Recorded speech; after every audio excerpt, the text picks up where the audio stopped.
So I was born in Maywood, California. It's one of the gateway cities just southeast of downtown Los Angeles.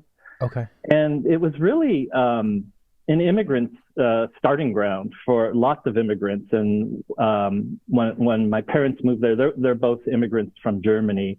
They grew up during World War II, didn't really have much of a childhood. In fact, they had to learn to survive very quickly. And I think in going through that experience for them, they became very appreciative of everything. There was a main shopping street in Huntington Park that they went shopping to and walked to. And I have a few memories of that. But then they moved to Long Beach, which our office is located now. And they bought a 1,200 square foot home. My dad was a truck driver working for the Teamsters, and my mom stayed at home.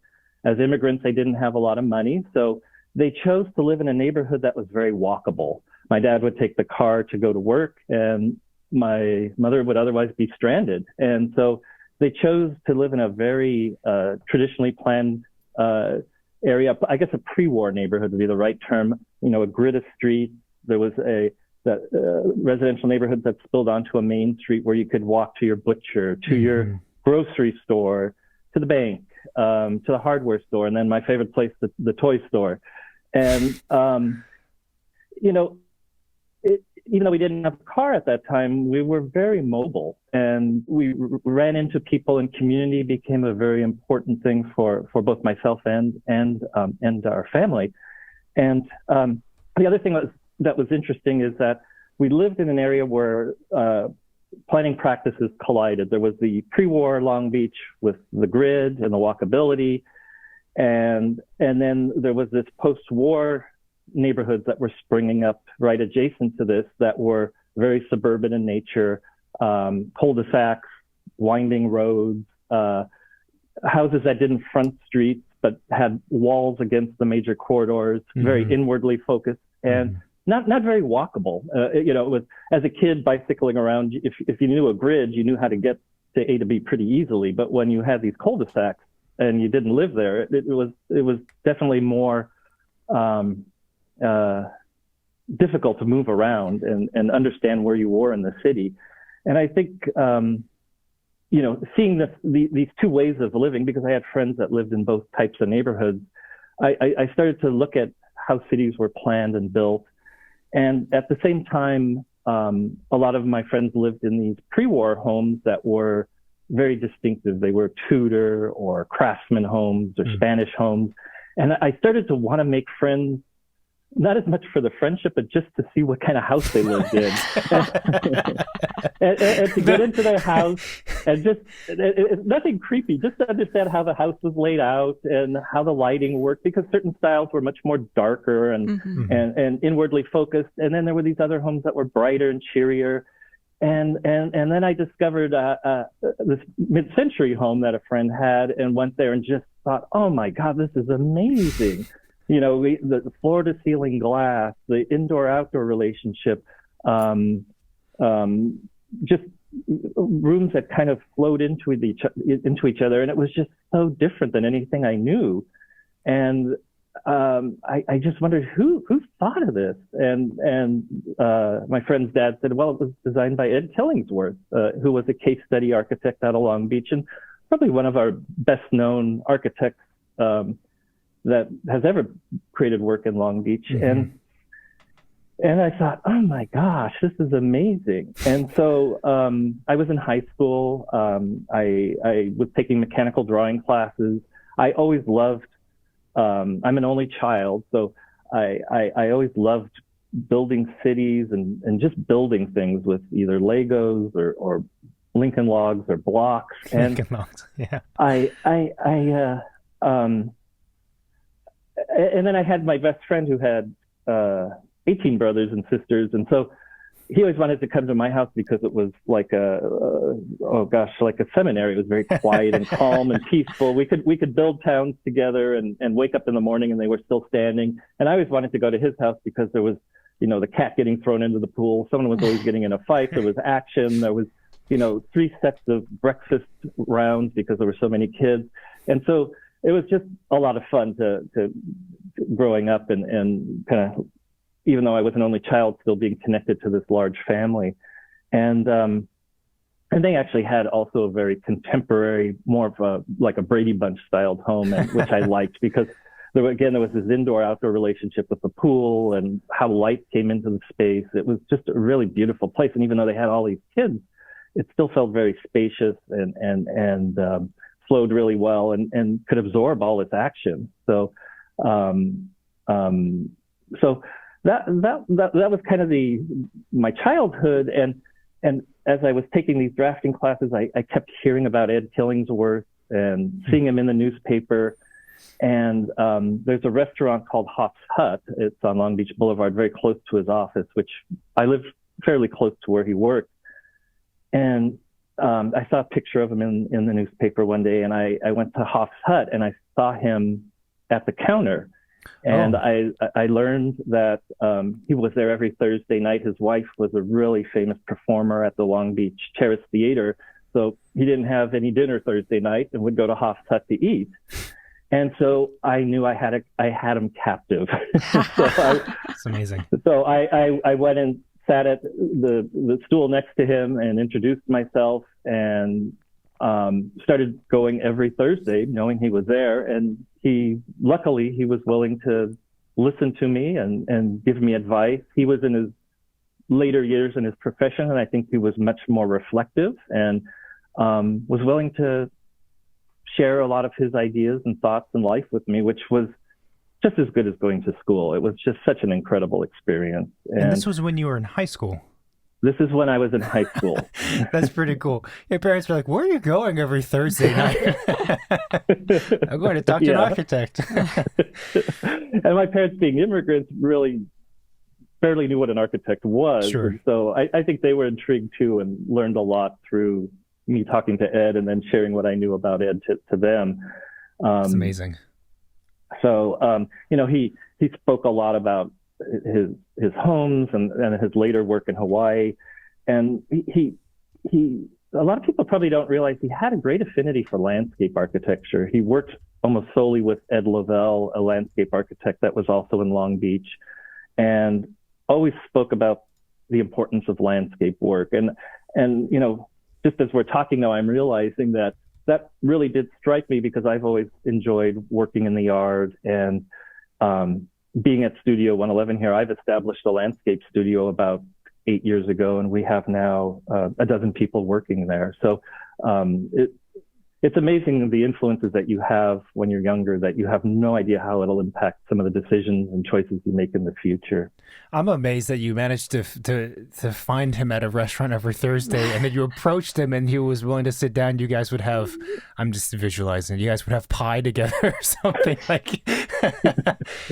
Well, I actually didn't have a lot of money, so I had a glass of water. Fair. But he would have a full-blown dinner with dessert and just humor me, which was very kind of him, and which was really incredible. That's awesome. Really a gift. The case study houses are really phenomenal things. We were looking at a book recently, just the last week, on them, just for I don't know why, for funsies really. And that whole program and the work that came out of it was really incredible. I mean, incredible in terms of it being a kind of coherent movement, I guess you could say. But just in terms of design, even some of the things they were doing there's a lot to learn from them. Some of them are more simple looking than others, but still, nonetheless, there's a lot to unpack with all of the houses. They really are fairly timeless. Just the open floor plan, the flexibility of space, the indoor-outdoor relationship, just taking advantage of our beautiful, mild, temperate climate, are things that are ingrained in whatever I do, be it hospitality or retail or housing. It's just ingrained here that we should be taking advantage of that. And particularly now, during the pandemic, I think Southern Californians in general have been very spoiled about the outdoors, and many didn't want to be outdoors because it wasn't exactly 72 degrees and having a breeze. And I think we've become much more accommodating to our weather and willing to put up with the imperfections of being outside, just for the sake of safety and comfort. So, yeah. Well, I think it's a matter of also people get way too comfortable. I mean, go live on the East Coast for 6 months and then come back. You'll be willing to be outside in any of the California weather. It's actually something that always shocked me. I grew up in France, in the countryside, and it was mostly like gray, raining, foggy, right? So I would be in the backyard as much as I could during the summer because those days were so precious. And then I moved to California and I'm like, there's backyards, there's the beach, there's the street, and everybody just wants to be inside in a conditioned space. And I just, it just drives me crazy. I'm like, you guys are missing out. What are you doing? We need the perfect 72 with a slight breeze. No, you just need some shade, a few trees, a nice tea or something, a cool bench, and that's all you need, really. I'm completely with you. And interesting, you mentioned your background being from France. As I mentioned earlier, my family all immigrated from Germany, and all of our family was still there, other than my parents. So we would go every couple of years back to Germany to visit them. So I was, living in Long Beach and understanding these two ways of city planning that had evolved. It was really insightful to visit my aunt in Berlin and visit my uncle in Munich and my other uncle in Cologne and see that how cities work there, which are much more sophisticated and have been operating this way for 1,000 years. And my aunt in Berlin, she lived to be 93 years old. She never owned a car in her life. She had complete access to the whole city. She smoked like a chimney, and yet she lived to be 93 because she lived on the 3.5 floor in a beautiful building that was built in 1893.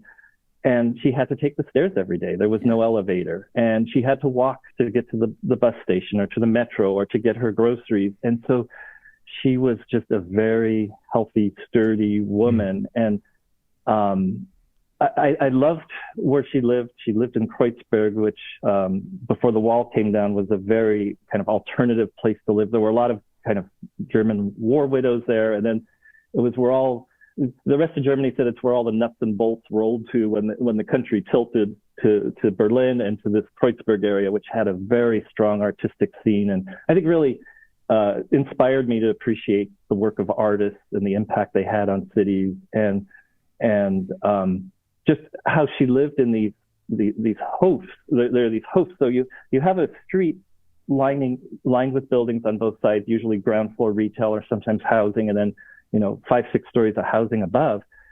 And then you would go through a gate or a passage, and then there were these hofs after hofs, which are courtyards, the German version of a courtyard. And so residents could either live on the street and have their windows open and balconies and live the life of urban living with traffic and noise and the sounds of the city, or you could live in these hofs, which were relatively quiet. They had trees in them. You could hear the birds chirping. And even though you had this great density of people, it felt very tranquil. And when they were originally built, they were actually, this area was to house soldiers, and the hofs were actually where the horses stayed and ate grass and lived while they were resting from their chores. And then over time, as the automobile came in, one of the great things that the automobile did was that it got rid of the horses and created these beautiful livable courtyards that are just wonderful places to live in a very dense urban environment. Interesting. But they're still located within the urban setting. Like they're not... Oh, yeah. Yeah, right. Okay. Yeah. So if you think of a block, the edges of the street are lined with buildings. But then as you go through that, 60-foot depth of building, then you have these series of courtyards and more buildings in between that create these beautiful outdoor spaces. And you can go from court to court to court. And you can go down a whole block by just going through the back courts to get to the street. And each courtyard is different depending on how the light hits it, the different types of trees. Some have vertical poplars in them. Others have, low slung trees. Some of them are virtually treeless so that people can garden in them and raise food. So they're just, walking along the street, you discover a lot of things, but then walking through these hosts is just another whole secret world. And in some neighborhoods, most of them are residential in character, but some of them are more industrial, where there's furniture makers that are at the bottom floor, and they're building furniture out there. And it's just a very kind of secret world that you probably only get to know if you live there. So. The other thing you mentioned with, kind of thinking about how architecture or even, urban design and building typologies participate or impact somehow our resiliency, right? Like how long we could live, how healthy we could be. And right. I mean, it's interesting to think about your grandmother being 93 years old, climbing up 3 floors to get to her apartment. It's like right now that would sound crazy. Like, why would you want stairs when you're that old? But in the same times, when you think about how we try to make everything easier for ourselves today, is it actually a disservice to, our well-being and health in the long term, right? Because we're less mobile, we go less far in the cities, and everything is so much closer that you actually don't even need to leave the room, really. Yeah, or cars. Yeah, it's a really good point. And unfortunately, our youth just continue year after year to get heavier and heavier in terms of the average of weight of our younger population. And when I was younger, I was on a bike, exploring, looking at buildings and just moving around. I was very mobile. I could travel with friends in packs of bikes, and we just had a tremendous amount of freedom that a lot of suburban neighborhoods don't have anymore. And in fact, when I got married and we decided to have kids, it was important for us to live in the same type of neighborhood that I grew up in. We bought in the Belmont Shore area, and our kids walked to school every day. It was in walking distance. There's a market that's buried within a residential neighborhood that provides food for the community and access to food. And our kids, we would give them $5, and they would go on their own with their friends to the market and have the market actually sold sandwiches. They'd have sandwiches and eat out. And I think that idea of having freedom and mobility at that age and not having to be driven around everywhere is really an important way to live, and for our children to grow up and to be mobile and to have independence and to gain that confidence. Yeah, those are really good points. And there's also a very strong sense of community when you're able to move that way and just be out and go to the local sandwich shop like you're talking about, or whatever it might be. I mean, it is it's actually really bizarre, because more and more now there's been automobiles for quite some time. Now we have soon to be self-driving cars, iPads, VR sets. I know. Like, there's not a lot of moving around. It's just kind of carrying me from place to place. Like, we could live in a dark hole, While I play my iPad game, and then when I arrive, then I'll look up, kind of deal. Yeah. It in some ways it can be very frightening. I even here at the office, we're a very democratic office. We actually, everybody has a desk. No one has a private office except for HR. The intern and a senior principal has the same size desk. And I love just listening as I'm working, listening to people around me and hearing how they work. And I think they do the same with me. And, there's others that just put their iPods in and they kind of vanish. And that's okay. Sometimes when you're working on technical drawings or you have to be super focused, it's a good way to turn things off. But I think that idea of, even in our office, we encourage this idea of a community and helping each other and listening and learning from each other's mistakes. Yeah. And this is kind of zooming forward and skipping past a bunch of story, which I do want to continue with. But are you guys back to being in person with COVID? And how do you see the whole hybrid working environment of being at home half the time, in the office half the time? How does that play out with this part of the conversation? Because that is the concern with obviously many businesses, but I think especially design practices, where having that community or that by chance run-ins and then eavesdropping and hearing conversations is, actually quite critical in a way. I completely agree. We actually have behind me a 24,000 square foot space, It used to be a Nordstrom rack.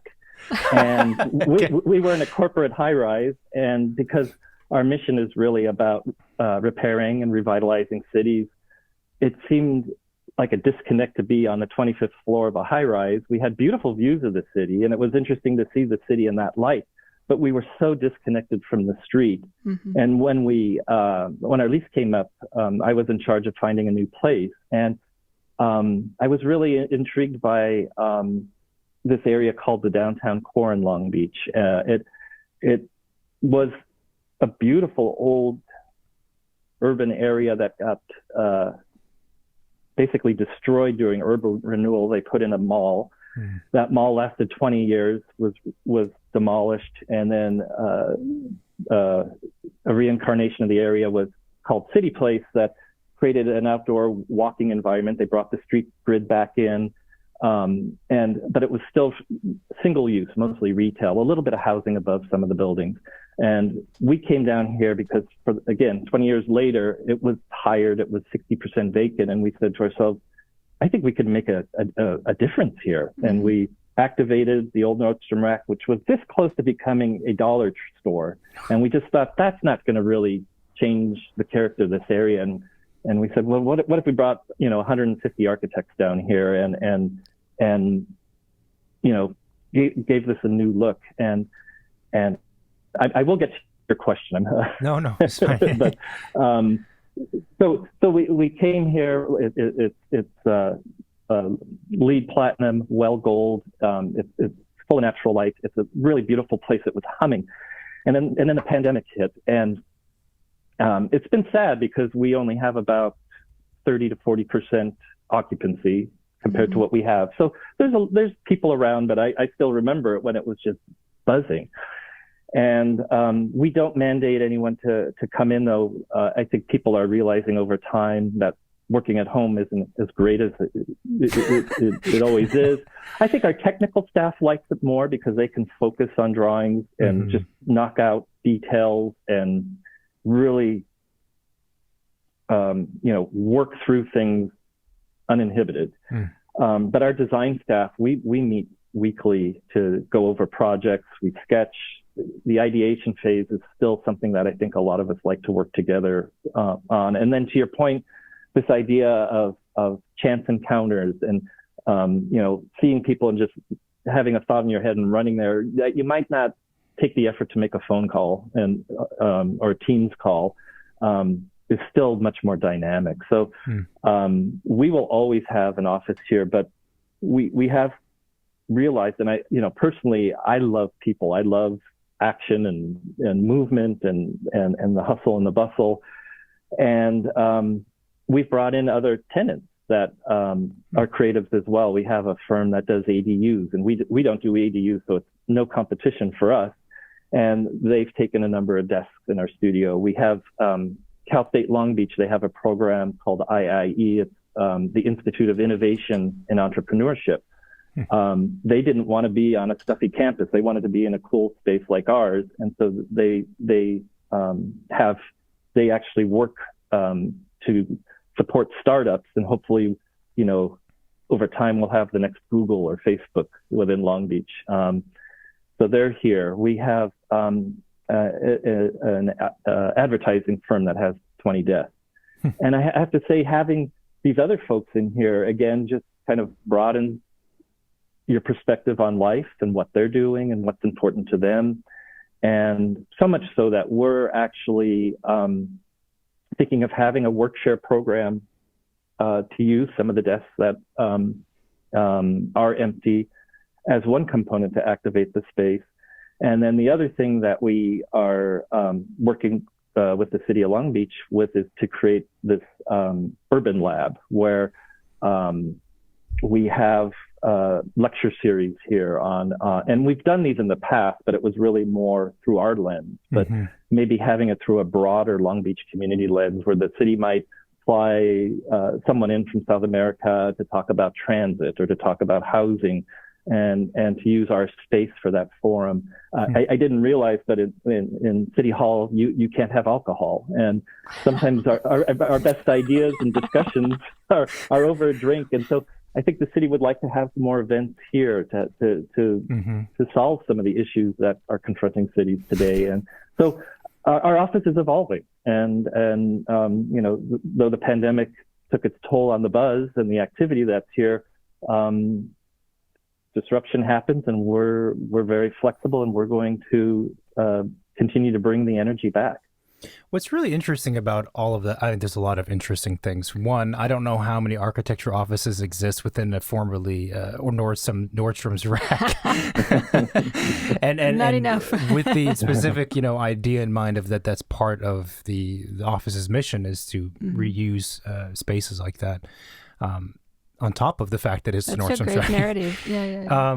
But also that your office is like really committed and entrenched within the local community and the city, as opposed to being, I don't know, how do I say it? Just located in the city because it's the place to be, or just because that happens to be where you are, or because you are there because you're trying to get work in this new place. Like, you guys are actually integrated and actively integrating into the city and bolstering it, which is like a different kind of perspective of what an office could be and what it could do, Yeah, we actually, when we designed the space, we have a large room that seats probably about 80 people, and we call it the S&A room. And we were hesitant that such a large area of real estate may not get a lot of use. And we called it the S&A room for spit and argue. There used to be an area along the shore. There used to be a pier that was rainbow shaped, and at the end of that rainbow shape was a seating area, and a lot of the Midwesterners would spin the spittoon and talk about politics and talk about the issues of the day, and that was removed during urban renewal. And we said, well, let's bring that spit and argue club back. And so this large room that we have is open when we're not using it for our purposes. It's available pro bono to nonprofits or the city or other community members that are interested in strengthening cities and communities. And we just ask that we can, if our staff is interested in the subject matter that they're presenting, that we could have access and listen to it as well. And that's been something that's been really helpful and helped ingrain us into the community as well. Yeah, it's incredible. So picking back up on the story. So you're in high school. You've realized architecture. You made a new friend. You made a new friend. Every Thursday night. And you've realized, architecture is of serious interest. And so then you end up going to Cal Poly San Luis Obispo. And it happens to be, listeners, that we've had a few guests our favorite school that have went there just totally by chance. I'm not trying to seek out fellow people who went there, alumnus. So you went to Cal Poly SLO. What was it? How did you make that decision, and what was Cal Poly like at that time? Because it was the town is still very small, but it was probably even more agricultural focused and less developed and different at that time. Probably more cows and less bars at that time. Well, maybe the bar count might have been the same. Well, definitely more agricultural in character. The downtown had still a lot of stores that catered to ranchers and farmers. And in fact, coming from the city, Long Beach is a city of almost 500,000 people. I got there for the week of welcome, and I see these guys walking around with big cowboy hats, and they have, straw out of their mouth. And I thought they were tour guides. I didn't think that was what they regularly wore. They had these big buckles. So I would always go to them and ask for information, because I didn't think they were really, ranchers. And I learned quickly, but it was definitely the downtown retail vibe was not as high end. I mean, they have an Apple store now. They have better retail than the city of Long Beach does in terms of the concentration of retail space. And in terms of national brands, Long Beach is much more about localized retail and small restaurants and the things I like. But it's amazing how much more high end the downtown has become. And the campus has continued to grow. I mentioned to you earlier about having my 5th year in the jungle and being able to just add walls and build things. And that learn by doing philosophy for me was really great, because I think ever since I've not been afraid to try things. I've not been afraid to take calculated risks. And in fact, I mentioned to you earlier about us hooking into our instructor's phone, just learning about the wiring and how that works, and being able to order pizza from our instructor's phone line and making calls, and then later on getting caught for doing it. But just that idea of experimentation, I think, is really important in construction and in design. And I think at that time there was a really good balance of instructors that were pushing for design excellence and research and not quite as technically focused as the school could be known for. And I gravitated to finding those teachers as well. So sure. It was really a great experience. And then in fact, from there, I graduated. I still had a class to finish up, and so I studied in Fontainebleau, outside of Paris, at an art school at the Palace of Fontainebleau, and really, again, got to engage into mosaics and painting and sculpture. And I think, again, that appreciation of art and integrating art where we can has become a really important part of my life and the work that I do. And I met a girl there. She said to me one night, would you like to go work in India? And I hadn't a care in the world and no obligations. And I said, sure. And I thought she was just joking. And then when we finished our time in Fontainebleau, she gave me a ticket, and she said, I'll see you in 4 months. And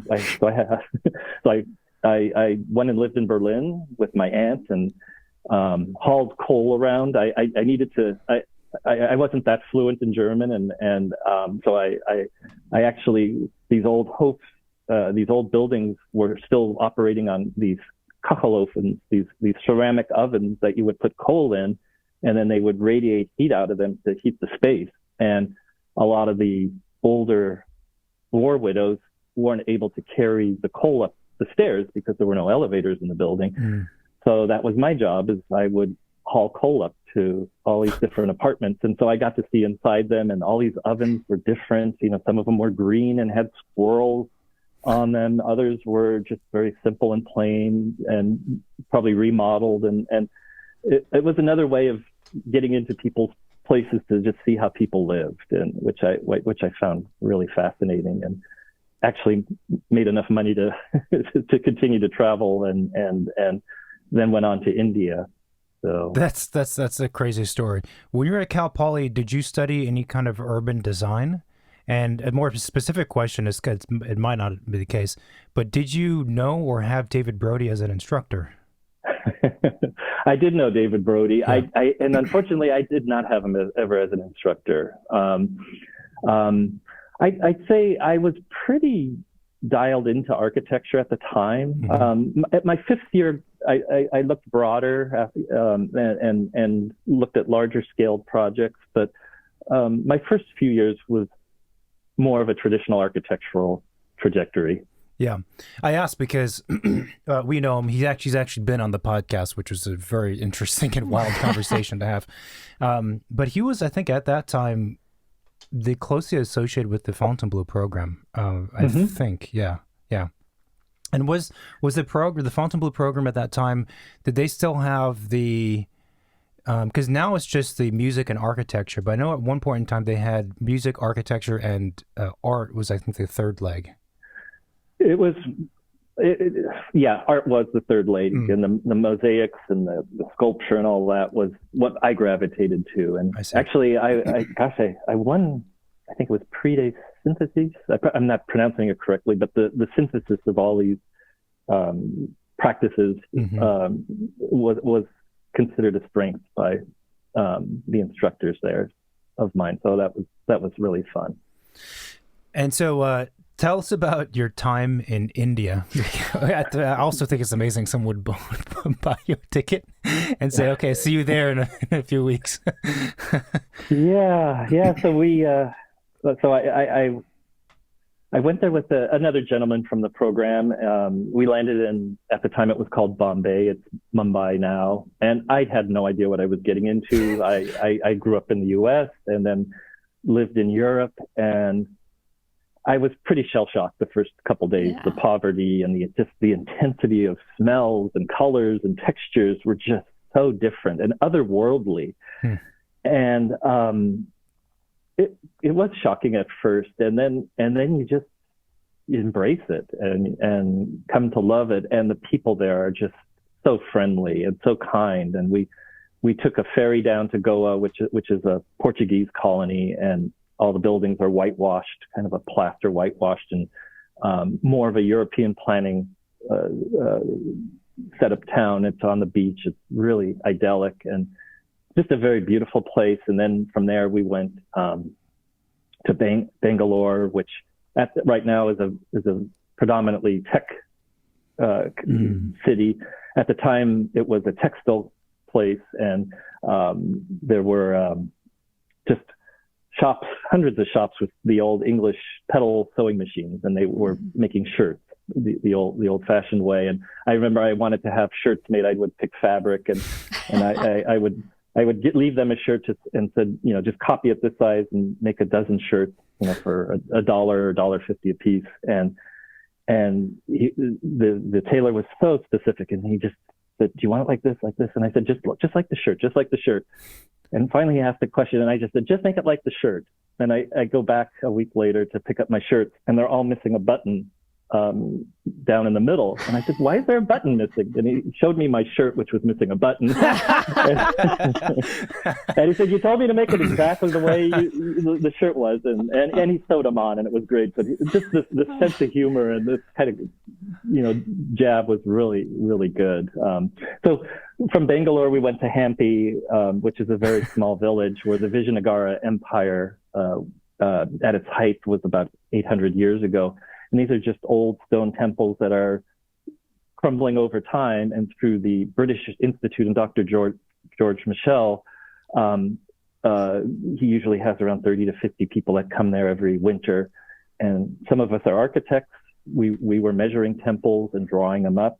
When it got hot in the morning, when we'd get up early, measure the temples. And then in the afternoon, when it was hot, we'd work on drawing them. And then there were archaeologists. There were folks historians, and it was just, again, this wonderful mixing of professionals and hearing their perspectives on life and what they did, and really realizing how interconnected everything is. And so it was really a wonderful experience. Yeah, I'm starting to kind of understand and realize how a lot of the story, I could see how it feeds into where you are currently and the office you've created. So how did you get around to starting an office in Long Beach, though? Let's see. I worked at a couple of firms, one that did a lot of affordable housing, and that's where my interest in housing, and in particular the impact architects have on creating affordable housing and helping a part of the population that normally doesn't engage with an architect. And then I worked for a firm called Mullen Palazoides, and this is where I really got my urbanism education, because Liz and Stefanos Palazoides are two of the 6 original founders of the new urbanist movement. And so, so that's where I learned a lot about how cities come together, and appreciating not to question a lot of how modern planning methods are contradictory to making great places. And there was tension at the time, because at the same time they were following traditional town planning principles. There was a comfort with doing more regional traditional architecture, and I had no interest in that. I wanted to do modern contemporary buildings that were good neighbors, that addressed the street properly, and were good urban buildings, but buildings of today. Stefanos was very open to that and very intrigued by that. And so there are several projects that are more contemporary in character than what they traditionally produced. And he's continued to be open to that and to practice in that fashion. So it was really a great experience. unfortunately, they were located in Pasadena, and I was interested in coming back to Long Beach and having a greater influence on my city. The downtown was still struggling. There were beautiful old buildings that were still being demolished, and not always replaced with anything. Sometimes surface parking lots, sometimes merchant buildings that just were not up to any caliber of character or value for our city. And in fact, going back to high school, there was this beautiful building called the Jerkins Trust, and it filled the entire site, this giant, boxy, ornate building. And the city said, we're tearing it down. And we said, well, what are you putting there? And there was a historic movement here to preserve buildings. And unfortunately, they weren't always winning. And there was no plans for anything, not even a surface lot. And we just thought the insanity of this. And so my friend and I chained ourselves to the building just to make us think about it. And, wait, you actually chained yourself to the building? Yeah, because we said, why are you tearing down the, and this is before sustainability, but why are you tearing down this resource that potentially could become a wonderful department store or housing or something? And we didn't have the technical means to rationalize what it could be, but just this idea of tearing this history down and all the memories associated with it was just so tragic. And we held them up for maybe an hour, and then taken away and dropped off at the police station, and then they let us go. But okay. and it's not on my record that I know of. So, but it was just very frustrating, and to this day, there's still nothing built on that site. Really? Why did they want to tear it down if they had no plans? No plans. It's an odd thing. Well, at that time, a lot of city folks just saw it as an old relic of the past and saw old buildings as like fashion, that over time clothes maybe aren't as timely as they once were, and that they should either be reskinned or removed and erased and replaced with something new. But then the question is once those buildings are put up,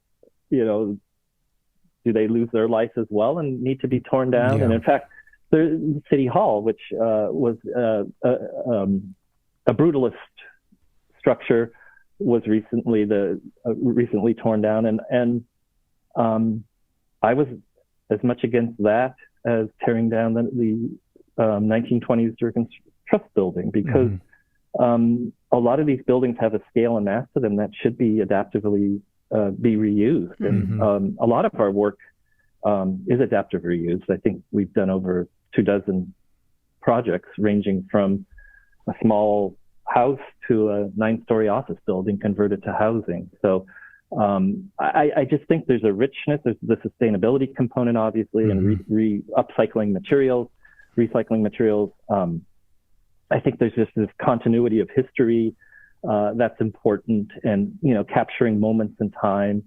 And I'm not against removing some buildings and building more density, but many times, particularly in the 50s and 60s, denser buildings were removed for less dense buildings to accommodate parking and single-use developments. And it was unfortunately a bad time. It kind of simplified cities in a way that I don't think make them as livable. I think the complexity of history and the collision of different uses and different types of people is what makes cities great and inspiring. Well, and I think, in a way, too, demolishing and building new is basically not dealing with any problems, right? Right. It's just forget about the problem and start new. And there is something about, like you said, like the heritage and legacy of a place and the things you carry from the past and forward, and how these two like merge with each other, collide, or, like create tension or the opposite, right? That's very interesting. And when you just try to build something from the ground up, well, it might not be very successful because it's missing some of that charm and happy accident and the things that we cannot necessarily come up with. So it's, especially if you're talking about an entire block, let's say. Yeah, I mean, a massive structure, like you take that out, you take that away from a city and you put something else, it's going to have a huge impact. It's going to change things in many different ways, right? Besides just design and aesthetics, I think. So, yeah, that's really a good point. And I would say, you know, when I came back to work in the city, there was still this attitude of clear cutting and removal, and so much so that my colleague Alan Pullman, who actually founded Studio 111, and I came a few years later, we and a couple of other civic-minded folks pooled our money together and bought 3 old buildings and a surface parking lot, and said we can do something better. And we restored those buildings. We cut away some of them to create courtyards and outdoor space, and developed creative offices.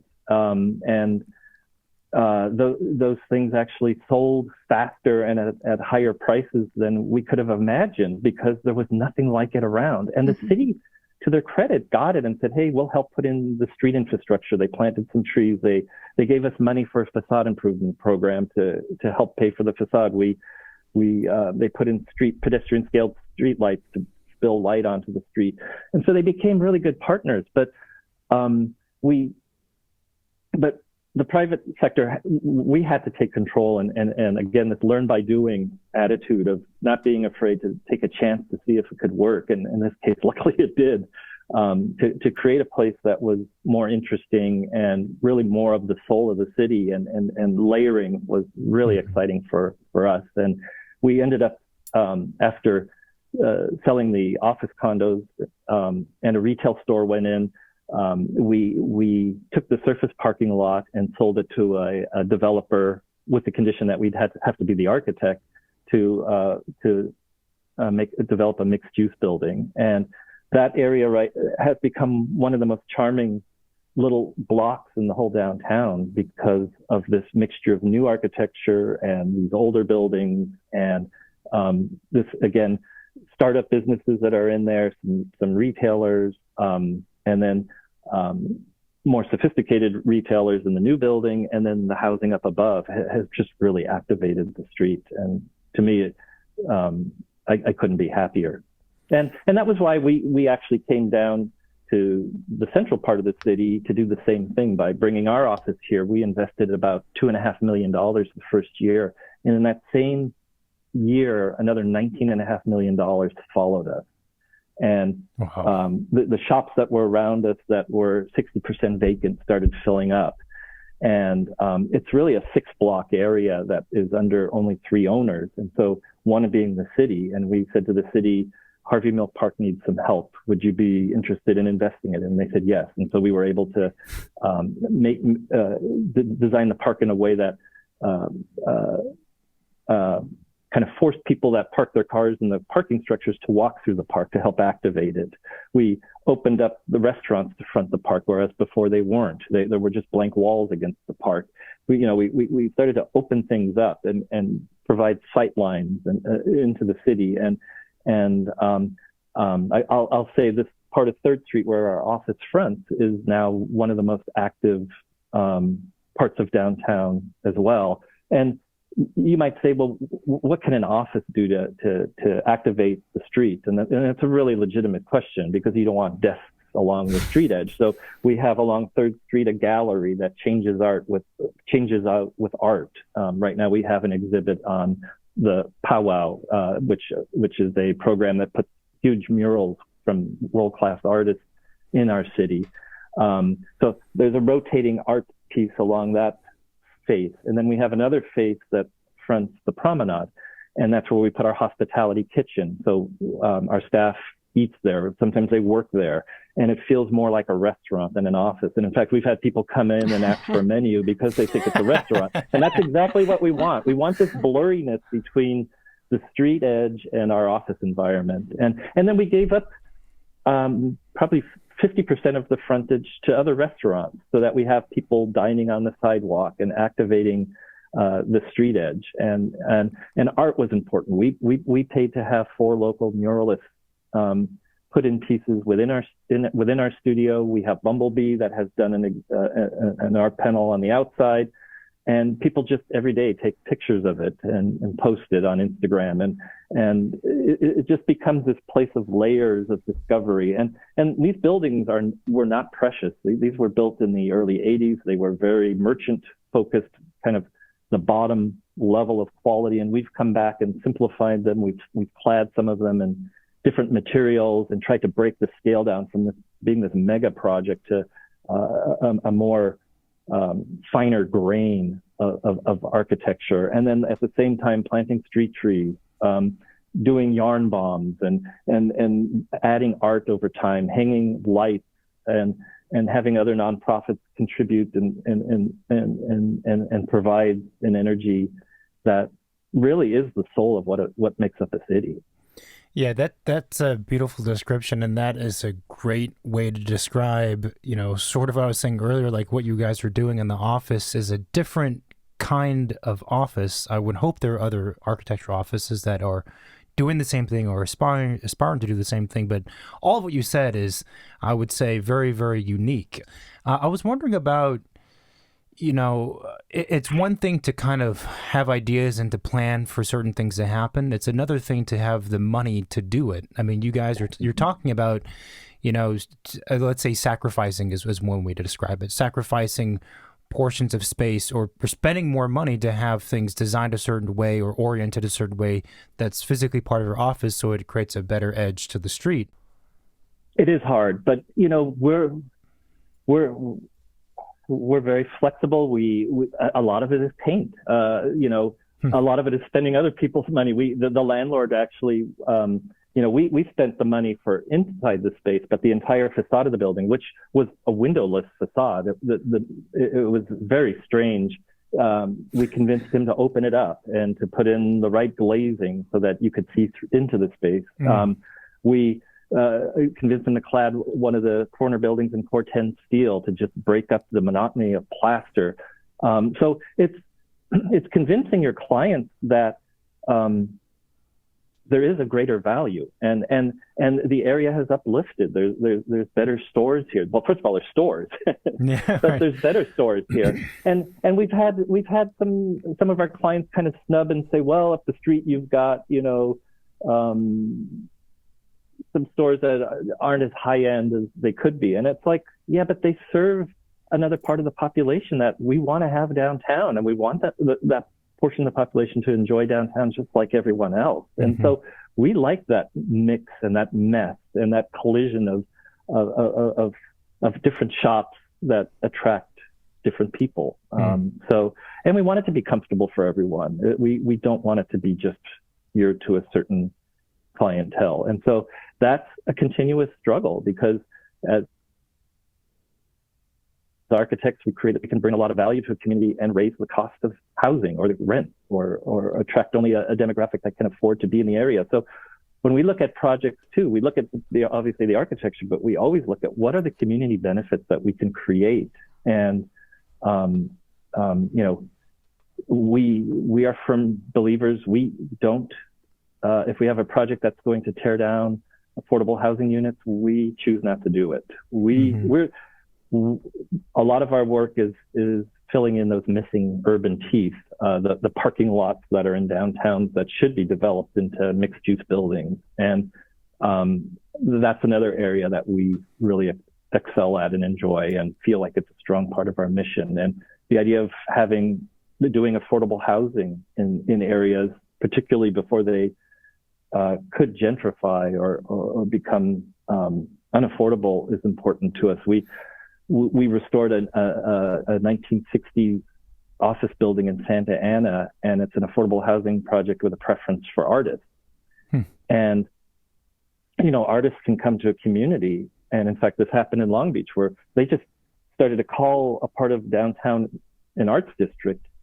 And before the artists really got established, they were already priced out. And so this project in Santa Ana that we adaptively reused guarantees now that I believe it's 72 units will always provide affordable housing for artists to keep that artist energy within the neighborhood. And at the same time, again, it saves the building, it's sustainable. Converting an office building to housing creates a cool quirkiness, which I think you mentioned earlier. There's higher ceilings. There's a waffle slab ceiling that's exposed. These are great spaces for artists. There's large windows that you can't afford to do in a conventional housing project. All the right ingredients to really motivate an artist. And so, and then because we converted it from office to housing, the parking count was lower and we could park all the cars in the basement. And so the adjacent surface lot, we were able to put 10 townhomes in and create a beautiful courtyard that's private for the residents as well. And those townhomes front the street, they have front doors, they provide eyes on a street that normally doesn't have many eyes. And it's become a much safer environment for everybody. So, a lot of folks still have concerns about affordable housing. I think all the clients we work with manage them extremely well. They bring such great community benefits, be it for seniors, for families, for artists, for veterans, for homeless, and they do not degrade a neighborhood. There was a study done that said affordable housing actually keeps housing values the same or increases them because there's a developed building now on the site. So, so the concerns are basically that, I mean, how do I put this in a politically correct way? Yeah, that is going to degrade the neighborhood, right? That there's kind of unwanted types of people around or whatever. Well, you might think of the housing projects from the 50s and 60s that were extremely dense and extremely disconnected. Pruitt-Igoe clear-cut a beautiful, low-scaled, walkable, working-class community and built high-rises that were disconnected from those communities. And that density and that intensity is not how affordable housing is executed now. They're much more finer-grained scale and much more manageable. And it has helped uplift a lot of folks. We've had our interns actually follow through with some of the residents that live in some of our developments to see how they progress. And the stories are just very touching. And I think it's one of the reasons why we have folks that have stayed with us for so many years, because it's such a wonderful contribution that we can make in a small way to helping people. Is it difficult for a city or a neighborhood within a city to achieve a level of success in community that you're describing, but then not become gentrified and not just attract? Because I mean, I don't know how answerable the question is, but it's something I'm always wondering about, because it seems like as soon as an area or a city block or downtown street becomes desirable, then you have first there's like maybe Apple Store comes like third in line. First there's I don't know, whatever store, then an Apple Store, and then this and that, and it seems to like slowly climb, and that always seems to be the narrative. Like, how do you, I guess, sort of control that or mitigate that so you achieve some level of equity? Well, I don't know if you can control it completely. If there's a lot of jobs being produced, rents go up. But I think cities need to be more agile in mixing in affordable before these areas improve. Like this area in Santa Ana, we put in an affordable housing artist colony there, and I think you've got to have that vision that cities aren't stagnant, that they evolve, and that you have to invest in those areas before it gets to that point, and provide that infrastructure, in this particular case, affordable housing. So that as the area uplifts or changes, there's still a diversity of people. That makes sense. And mind you, a lot of these folks are the people that are working and would have to commute, an hour or two away to work in these neighborhoods, and that's not healthy for them or their families. It's not a way for them to advance, and it's not good for any of us. So, and I think growing up in the neighborhood I grew up in, Long Beach, we lived in a very modest neighborhood adjacent to a wealthier neighborhood. And I remember the paper boy broke his leg delivering papers on his bike, and the family couldn't afford the hospital bill. But because he was delivering to a higher income neighborhood, those folks chipped in together to pay the bills. And I think this idea of staying closer together with various demographics, be it economical or racial, is very important. Mm-hmm. The more we pull apart, I think the more dangerous our society could go into just collapsing. Yeah. So I agree. I was wondering for the project where you guys kind of revitalize, like the urban design and the community, and maybe more like urban design projects. Do you get approached by cities? Do you get approached by, I don't know, private developers for this project? Do you guys go to the city and be like, hey, you know what? We did some study and that street needs love. Like, it's just not good. Like, how does that work? Right. How does it start? All of the above. Okay. You get them all. I mean, there's some projects like CSIP on the east side where there just wasn't any development happening. The density was, there was a segregation of uses. The densities were extremely low. Parking counts were high. And it was creating a place that was very car focused and not very people focused. And the city has the vision of studying that area. They got a $1 million grant to, and hired a consultant to figure out how could this be a more walkable, beautiful community. And as they were doing that, we were hired by a landowner that actually had quite a few, I think about 60 acres of land in this area. Wow. And as they were developing the plan, we were testing it by real life development models. And we were able to work with the planners that were hired to say, hey, if you gave us 2 more feet here of height, we could build another floor. Is that a good thing? Is that a bad thing? And we would work back and forth. Planners many times say, the maximum height is 5 stories. And then you get these crew cut buildings. If they're large buildings, they're just these flat tops. And we said, well, maybe could you allow an average of 5 stories, but some are 4 and some could be 6.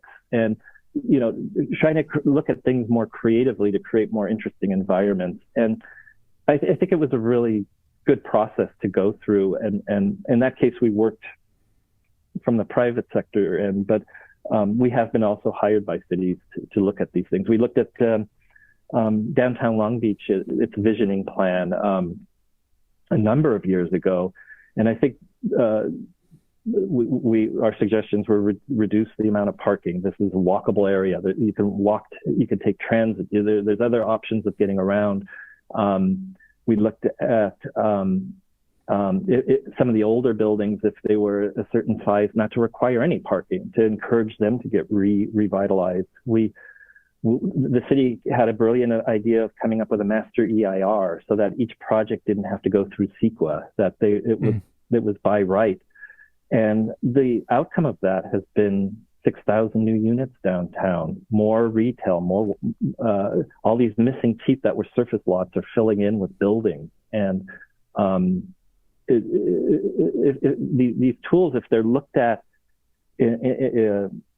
from a private sector perspective, again, not bowing to what the private sector wants, but to incentivize them so that then you can extract some community benefits as well, is what our interest is.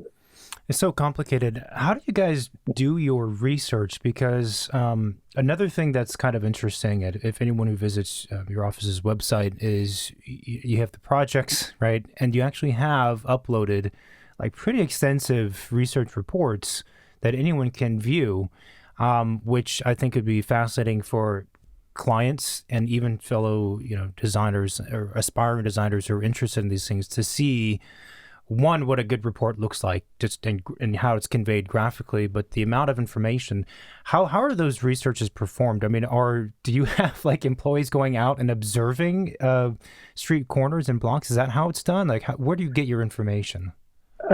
Some of that is true. Some of it is, in Long Beach, they used to count pedestrian usage at intersections. There's this beautiful diagram from the 20s that shows all the major intersections downtown and how many pedestrians crossed per hour. So you could see where people were moving and where maybe investing in pedestrian infrastructure would be the most successful.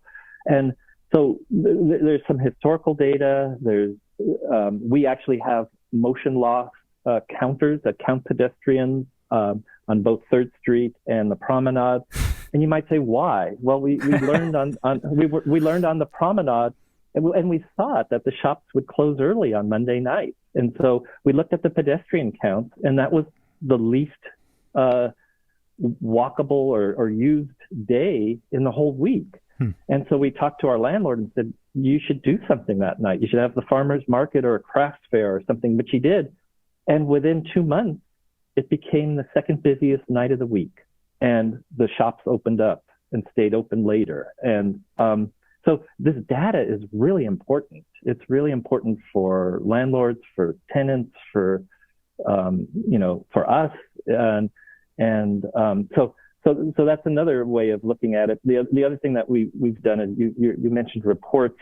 We did the first parklets in Southern California. It was a race between Long Beach and the city of LA, and we were able to finish them first. But just to say we did the first parklets in Southern California wasn't enough. We analyzed them. We learned over time how they were different from other cities. In Long Beach, you can actually serve food. You can walk over the sidewalk, the public right of way, to serve food or drink to users. Most cities don't allow that. Our parklets are 8 feet wide or 7 feet wide, versus other cities are narrower. But that extra foot can be really important for seating. We learned over time that people don't want to sit a certain direction because of traffic. Seeing the headlights of cars coming on, it can be a little discomforting for some folks. So, Sure. So how you arrange the seating in there, and how we learned that most people, these were great job creators, and they're very economical because a restaurant doesn't have to expand into an adjacent space. They're literally using the street to gain up to 32 more seats. And all of them had to hire more people. Well, most of those hires came from the community, and most of those folks walked or bicycled here. So it didn't create more traffic. And in fact, the parklets are actually better than a big sign saying, Lola's Mexican cuisine. The parklet with people sitting out there is their sign. It is their identity. It is, and people draw more people. It's really wonderful to see the power of these things. And I'm using the word parklet because that's what most cities call them. We in Long Beach like to call them street decks because they're not really parks, which can be confusing for some folks. But really replacing 2 parking stalls and putting in dining. And again, replacing parking stalls, we made sure that we always found 2 or more parking stalls that were lost somewhere within a couple blocks. And we learned that there were loading zones that were no longer used that could become curb parking again. We learned that red zones that should only be 40 feet long over time became 60, 70, 80 feet long. And so we could reduce those red zones back to the length they should have been. And so we've always, whenever we've put in a street deck, we've always made sure that if we lost 2 stalls, that we could gain at least 2 or more back to help the community. Interesting.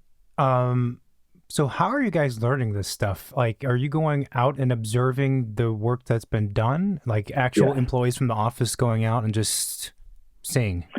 That's what we do every summer with our interns. We'll pick a project and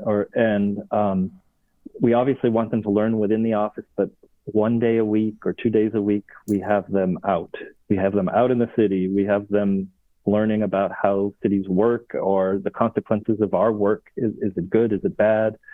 And that's the only way I know how to do it. I mean, it makes sense. I don't know. So they go up there, they observe. I guess they might even talk to people and see and ask them questions. Yeah, in this case, we interviewed for the street decks. We interviewed all the restaurant owners.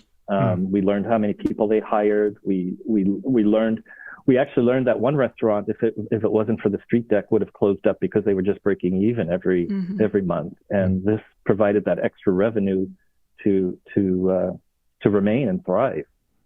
How much of I don't know if it's the correct word, but like public policy or like like zoning regulation, and how much of those things do you have to not fight for, but kind of like put on the table and try and bargain and make them to change in order for those kind of new way or a more forward way of thinking to be put in place? Like you were mentioning, like reducing the size of those red parking zones or those loading curbs that were not used. Like those somebody has to stamp it in the city and be like, okay, it's approved, we can change it, right?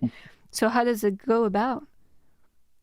Just learning over time, just being really close to all the department heads within the city and to ask questions like, why is that red zone 60 feet long? This one over here is 40 feet. That one's 80 feet. They're all serving the same purpose. And then hearing from them, well, they only need to be 40 feet.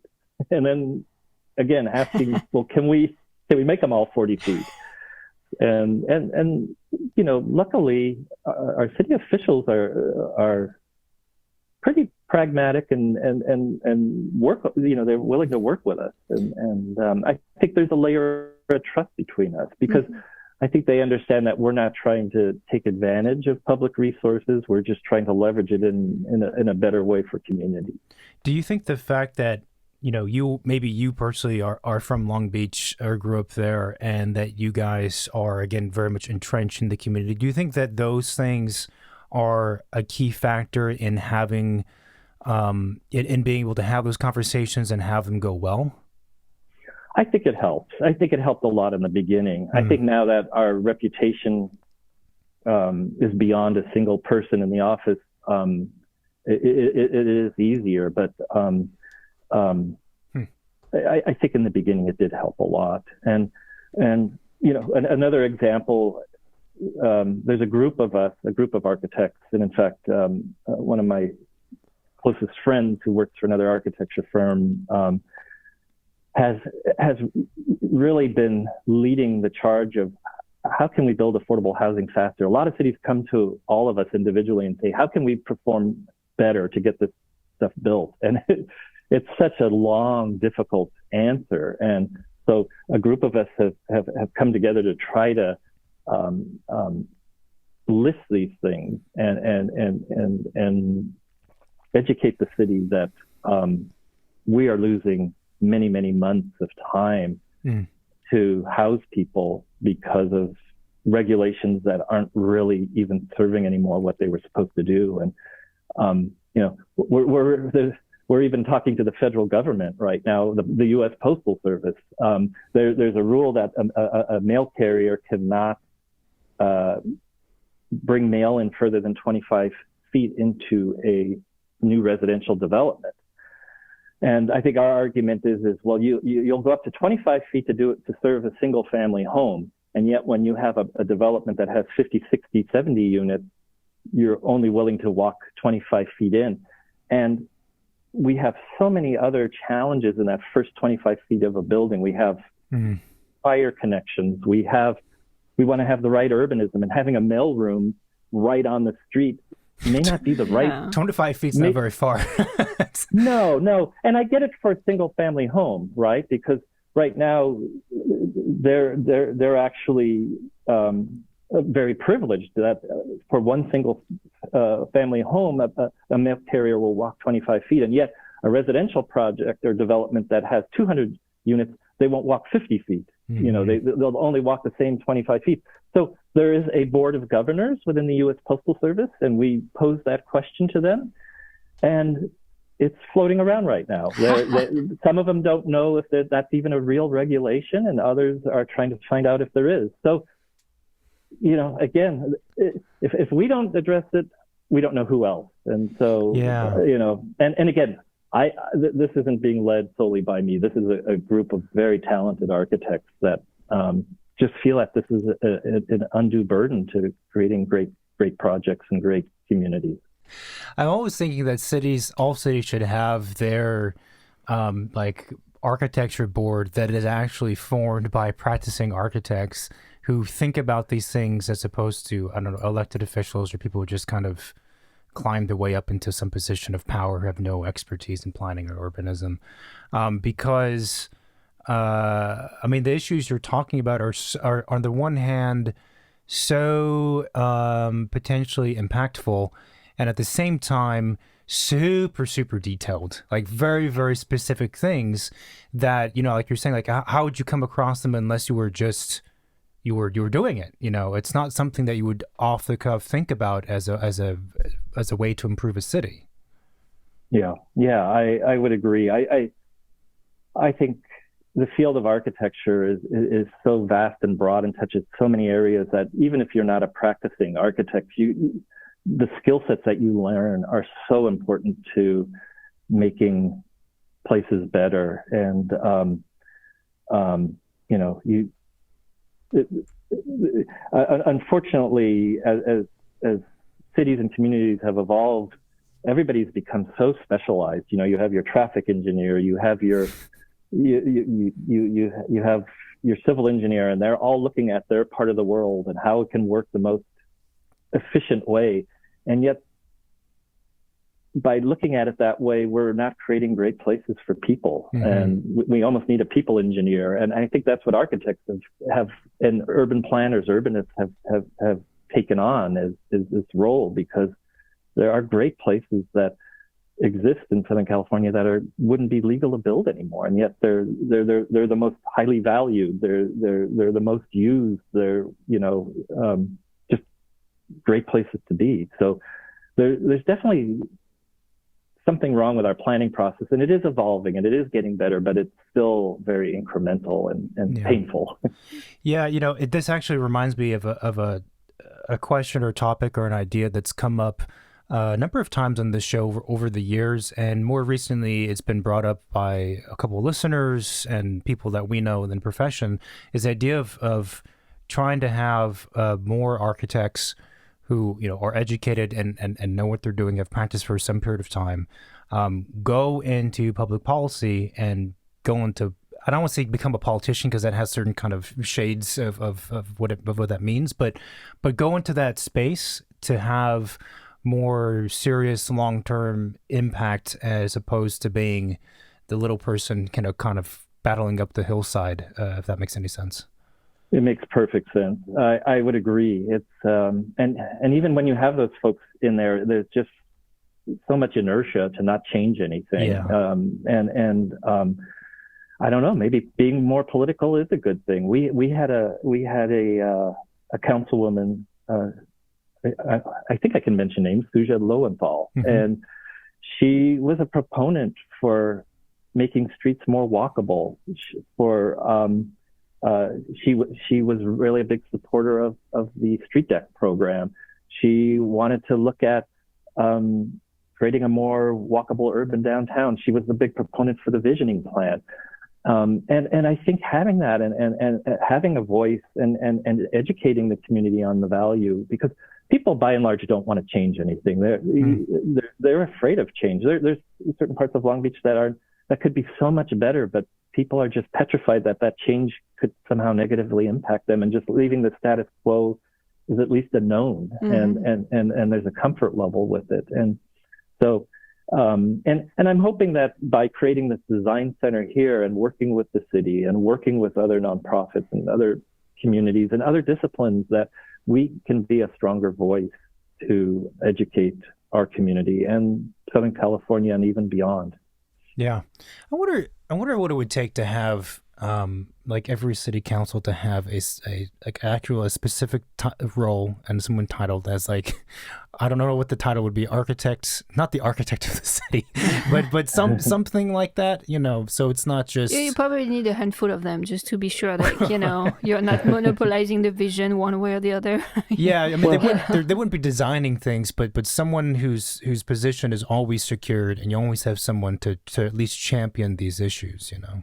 Well, some cities have had, and Long Beach has had in the past, an architect that had an urban design background and would actually walk around and look at projects and comment on them, or mm-hmm. comment on the state of the city or a community or neighborhood.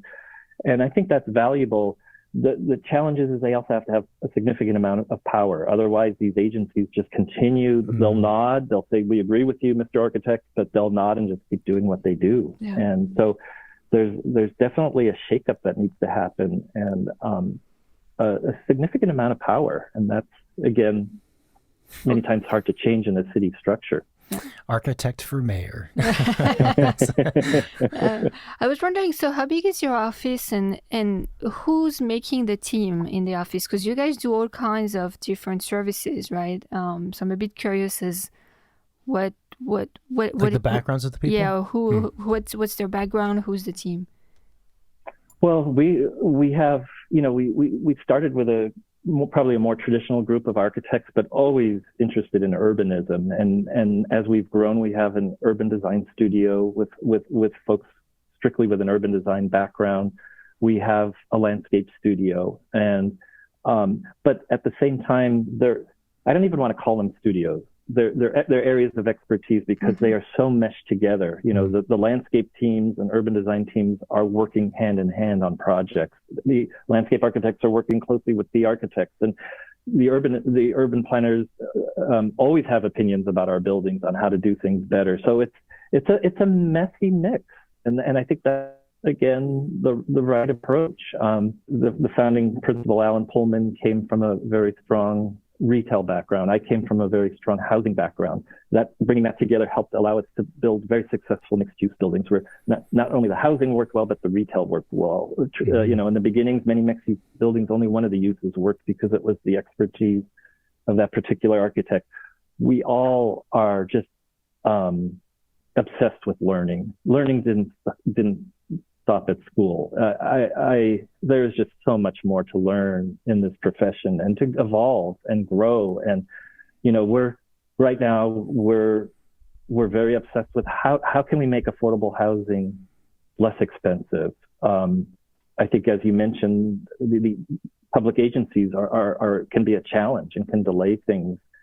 But we've gotten into modular housing. We initially started to work on very boutique-y, custom outdoor urban eateries.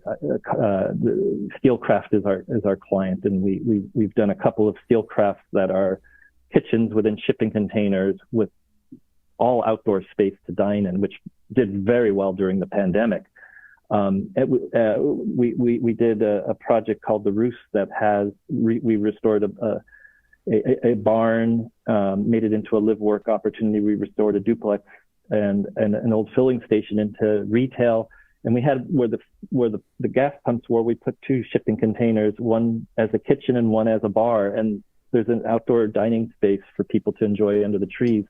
And we got very comfortable with containers, and the contractor and developer that we worked with was comfortable with containers. So we said, why don't we try it with housing? And it wasn't the first attempt at containered housing, but I think because we had so much experience with it, it's one that has been painful, but still very, very successful. And we've evolved now from that. Containers have their limitations to looking at steel modular, which has other limitations. And so we're looking at wood modular. And so when you have an architect that does modular and only one type, they may know the advantages and disadvantages of that one type, be it cargo, wood, or steel, but that may not preclude modular. Because we've worked in all 3 arenas, we know what could work where the other 2 may not work. And I think that's made us much stronger. Again, it's very hard and painful, but you always come out learning something that informs the next project. I think the diversity of the work and the interest in many different things is also a point of interest because, like the perspective you just shared, I agree with, and it makes sense to me, perhaps because of the things I've done in my background. But I also find that maybe for the general populace, sometimes it's difficult for people to understand the value of that diversity because there is this other notion of, and generally speaking, there's this other notion of, I want to go to the expert who only does this one thing, and they're going to be really good at that one thing. And there are times where that's true if you're thinking more of a in terms of craftsmanship, perhaps. But I don't know. If what you're saying also makes sense to me with the design and the creativity and the having other ways to look at, that problem, I guess. Yeah, I think our creativity creates a value add that maybe somebody that has done one approach to things most of their career just may not see or may not be as inspired by or they just may miss it. And so I think our interest in questioning things and having clients that question us is not a threat to us. It's a challenge. And, we're not afraid to work with limited budgets. We just want a client that if they want solution A and we want solution B and neither of us agree, that we're both willing to find a solution C. I think most of our clients would find us to be very flexible and creative, and they see that as our strength. I was also curious with these types of projects, which are somewhere between architecture, urbanism, and land planning, and I don't know, many other professions kind of rolled into one problem.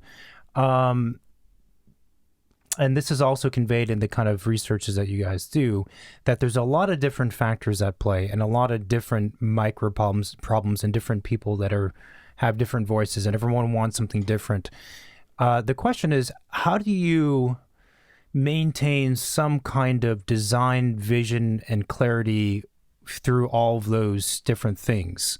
Or is having a big vision necessary? Like, is it, and if it is necessary, is it a challenge because you're constantly being pulled in different directions by different people wanting, to look after themselves, sort of? Well, we obviously need to make our project profitable for our clients, but we're always looking for those community benefits that we can provide going through the process. And I think too, we're very committed to creating buildings of our time. We're not interested we're interested in restoring existing buildings or adaptively reusing them and saving that history. But to recreate history is something that we're not interested in. If a building is new, we think it should be reflective of its time. I think it's just the challenge that we like. I think one of our strengths is getting things approved and entitled and gaining community support because we're very good listeners. And we had an affordable housing project that was in a neighborhood, and they said, we don't want it. We do not want this at all. And we said, okay, what are some of the challenges that the neighborhood has? And we learned that there was a insufficient parking, that cars were driving very fast down their streets. And we said, well, what if we put this affordable housing development in, but we noticed the streets were unbearably wide. And we said, instead of having curbside parking, what if we put in diagonal parking? We could add about 30% more parking to the blocks within the neighborhood. And painting isn't that expensive. And what if we put a roundabout at one intersection so that cars weren't able to see all the way down the street for a mile and drive fast, but had, a tree in the middle of the street that forced them to slow down and drive around. And we found, not everybody, but some people started scratching their heads and saying, well, that would be an interesting risk that maybe we should take. And we ended up getting enough supporters to get the project approved and built in the neighborhood. And we did follow through on those urban improvements or those community benefits. And the community has been very pleased. But that's, again, the importance of looking beyond the property lines. Many architects just look at creating this beautiful building set within the property lines, and everything around it is just noise. And, not their concern.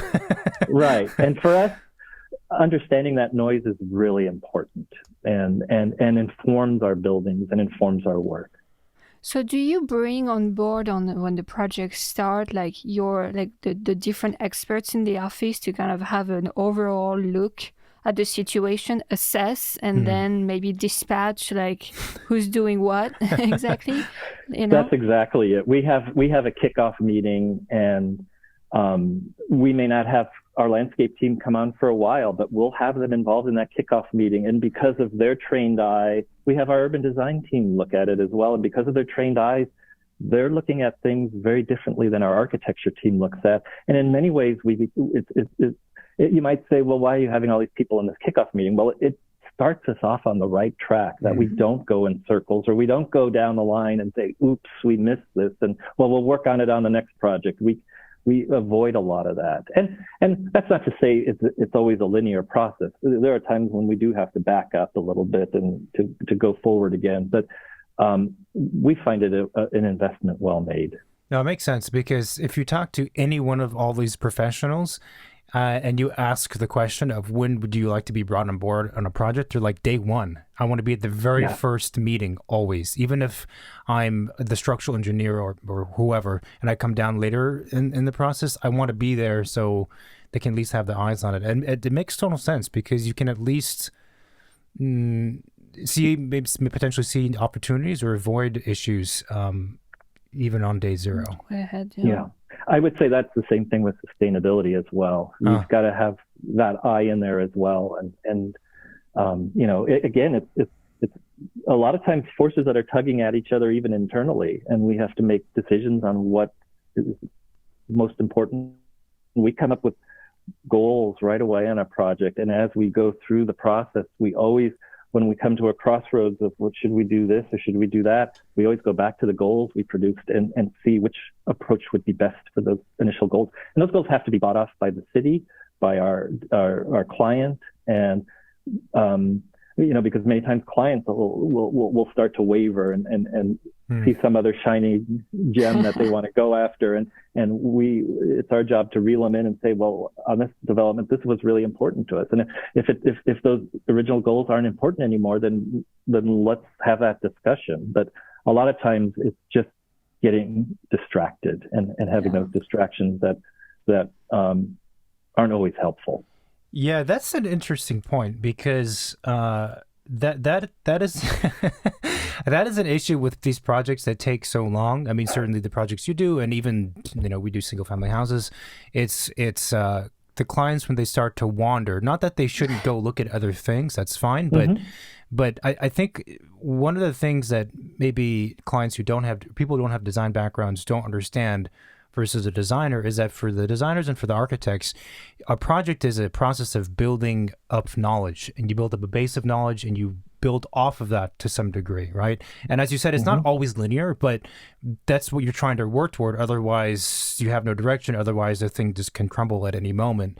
And I feel like people who don't have like our backgrounds, they don't quite see that, and so for them, they come in, what for us they've come from left field at a random time with like a completely different thing, and it's because there's been a 2-week break since you've seen them or something, right? And they went and they saw something else, and you're like, yeah, but that has nothing to do with our agenda.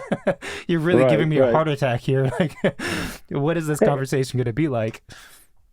And we've had clients that have done that to us, and we've said, okay, we could do that. And then 6 months later, they've decided, oh, well, we want to go back to the way it was. And we'll say, that's fine. And then they'll scratch their heads and say, we spent all this fee on you. What did we produce? And I said, well, that was the process that you wanted us to go on. And we made it clear that, it can be an expensive process. Yeah. And it's a balancing act. And in fact, we have a project with a city here in Southern California, and the assistant city manager is a licensed landscape architect, and it is just heavenly because he understands the process. He knows the large scale decisions that have to be made initially, and the smaller details down the line that everybody in the city is in a big uproar about. He tells them, we'll get to that. Trust us. Let's make these big decisions first and build off of that. And it's wonderful when you have an ally like that, that's a client, be it in a city or a developer or in the nonprofit world. And it does make our lives a lot easier. Otherwise, it all falls on us. Yeah, and what you're saying makes sense, and it's a lot. And I think process is king, and it's the amount of educating you have to do when you're working with someone who's totally unfamiliar with any of this. It's a lot. It's a lot on day zero, and it's a lot like all the way through. And it's sometimes it's hard to remember that because again, this is like what we do. It's second nature. Well, in particular with single-family homes, you may not have that client again after you've educated them on this process. And in many ways, for us, we have a lot of our work is repeat work, so it does get easier, or can get easier. Yeah. So what is next for Studio 111? Is there any other types of building or projects you guys would be very much interested in doing? Yes. Modular. We're in the thick of this modular process, and we're all in. And you have to be all in when you make a commitment to something like this, and that means certain staff members are on it. And so we're still very intrigued and still growing in the modular arena. I think other construction typologies that interest us are mass timber. We're looking potentially at a development out of state for a tech company. It's very preliminary, but I think we're always looking at other construction technologies that could get us somewhere in a better way. Typology-wise, I think we have some interest in institutional work with colleges. We're doing work with private schools, and the public school infrastructure is interesting to us, but it's the chicken and the egg scenario, and where we'll get an RFP and they want to see the last 5 projects we've done. So in that approach, we do need to collaborate with others, and others that have that experience that might appreciate our approach to urbanism, because campuses again should be looked at as cities and should be looked at, activating certain spaces, and students are the best walkers and bikers within a community, and making sure that all those conveniences are ingrained within those schools. So I think that's an area that's of interest to us. And then just continuing to work in what we do, and just getting better at it. And I think we all look at adaptive reuse as something that interests us, because every building has its own challenges, its own character, and whatever use goes in there is a challenge and learning experience as well. We've converted churches to entertainment. We've converted retail to office. We've converted office to retail. We've converted office to housing. We've looked at just about every scenario. We've converted a facility into a homeless shelter. It's just a really wonderful thing, and I just want to wake up every day and be inspired to learn, and to be challenged by my colleagues, and to just make whatever small improvement to the cities that we can. So that's what gets me up every day. Oh man, and I should say too that we aren't, as you mentioned, typologically bound. We actually have 5 themes that we think are important to addressing cities. One of them is housing for all, meaning we're not afraid to build luxury housing, but we also want to do affordable housing. We want to house the homeless, and we've done a homeless shelter. So just looking at cities at that level for all types of housing, building community in place. That might be through retail. It might be through dining, outdoor infrastructure, building community in place, working with our nonprofits to create places to help others improve in life. 20th century mobility, looking at streets not just for moving cars, but for creating outdoor living rooms for people to walk and bike and to live on the sidewalk and still move cars. I'm not anti-car, but that balance is really important.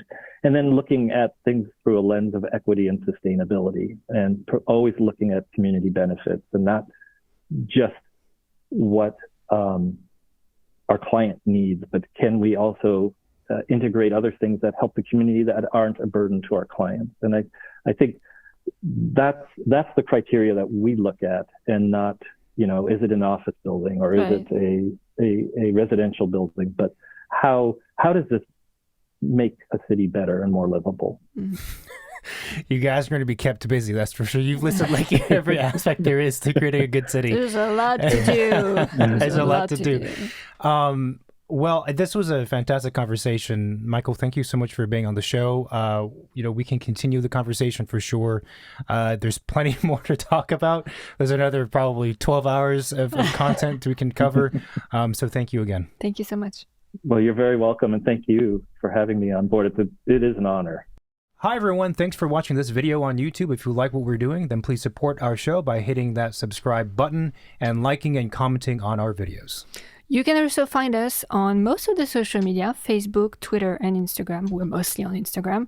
And you can reach out to the hotline, 213-222-6950. You can send a text message or leave a voicemail if you have any reaction to this recording, any questions you might have, or guest suggestion. Feel free to send it our way. Cool. Thank you for watching, and see you next week. Thanks. Bye-bye.